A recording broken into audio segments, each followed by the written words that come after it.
Praise lord. July 2వ తేదీ 2025. ఈరోజు దేవుని వాగ్దానం, నీ దేవుడైన యెహోవా నీ మధ్యనున్నాడు, ఆయన భయంకరుడైన మహాదేవుడు. ద్వితీయోపదేశకాండం 7వ అధ్యాయం 21వ వచనం.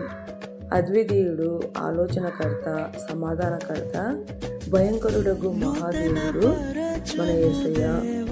మనము మన పాపములను విడిచి ఆయన వైపు తిరగగలిగితే అనునిత్యము మన మధ్యనే ఉండి మనల్ని సంరక్షిస్తూ ఉంటూ దయామయుడు మరియు తన్ను ప్రేమించే వారిని, తన ఆజ్ఞలను అనుసరించే వారికి 1000 తరముల వరకు కృప చూపువాడు.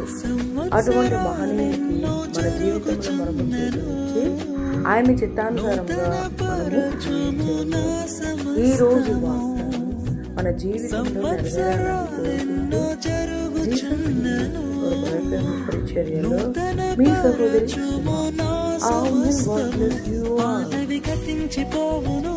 సమస్తం నూతన మగును నీలో ఉత్సహించుచు